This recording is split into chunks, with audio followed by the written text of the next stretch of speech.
Here in Washington, D.C., it's like every now and then, like, really cool stuff happens in this city that has nothing to do with Congress. Believe it or not. I've lived here in Washington, D.C. for what will be, I think, 3 years in, it's either the fall or the spring. Either 3 years this fall or 3 years next spring.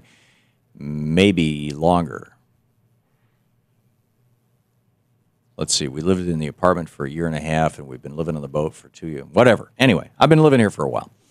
And, I haven't paid a whole lot of attention to local politics. But this is really interesting. The city council has before them, and they're going to, in all probability, vote on this today. So we will find out tomorrow if they bowed to Wal-Mart's pressure. But they have a law before them that says that if you are a store with corporate sales of over $1 billion, okay, over $1 billion, and your storefront is over 75,000 square feet, then you got to pay your workers at least $10.25 an hour. Which is, by the way, what the minimum wage was in 1968, inflation adjusted. And Walmart says, if you pass that law, we are going to stop. Well, they're building 3 Walmarts in D.C. right now.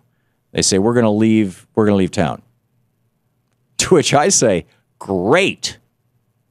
I mean, there's a lot of locally owned businesses in Washington, D.C. It's one of those few places where there's actually still some locally owned companies, locally owned stores. I love it about D.C. that there are so many small, funky kind of boutique stores of all different kinds. And if Walmart comes in, it's going to be the death of a lot of them. But the bigger picture here is, I mean, the 6 Walmart heirs have more wealth among them than the bottom 41% of Americans. 6 people. They get all that money from the Walmart business model. The Walmart business model is basically pay your employees so little that your payroll, your employees, your payroll is subsidized by the taxpayers. So you and I are enabling Walmart to pay their employees so little because you and I are giving Walmart employees all over the country, obviously not all of them, but enough to be significant. I mean, we're talking lots and lots of dollars here.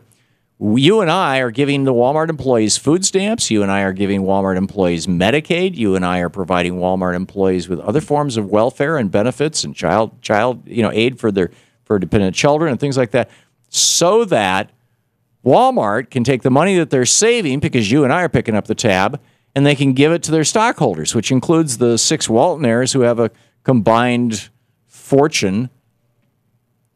If they were one person, they'd be the richest person in the world. They're paying their executives millions of dollars. They're throwing off tens of thousands of dollars in profit every single minute of every single day. And they say, oh, yeah, we can't afford to pay people $10.25 an hour. Well, right down the street, Costco, which is unionized, is paying, what, 13, 14, something like that. A decent wage. Walmart is like, no, can't do it. That's not our business model. Our business model is to soak it to the taxpayers.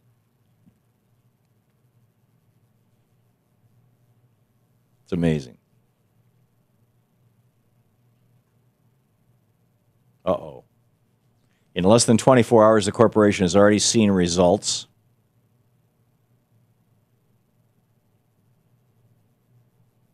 Some council members who voted for the living wage bill are now balking. Council member Kenyon McDuffie says he's going to have to give this some thought because he voted yes without knowing Walmart was going to pull out.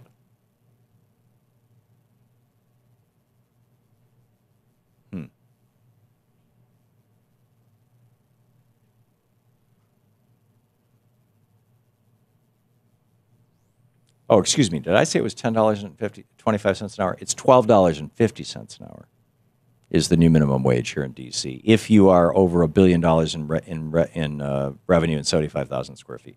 $12.50 an hour. The average Costco worker makes $21.96 an hour. That's damn good. Walmart currently pays 28% less on average than other large retailers and has a $450 billion a year profit. It's more than $1 billion a day in profits.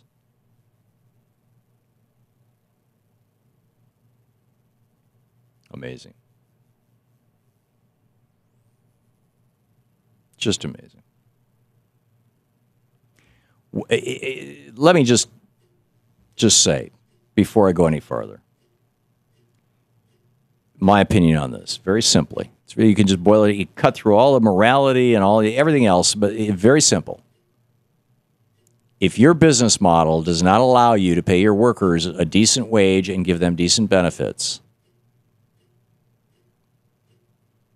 then it shouldn't exist. You shouldn't have the right to do business in the United States, or the privilege. There is no right. You should not have the privilege to do business. And that's what the city fathers in Washington, D.C. are saying.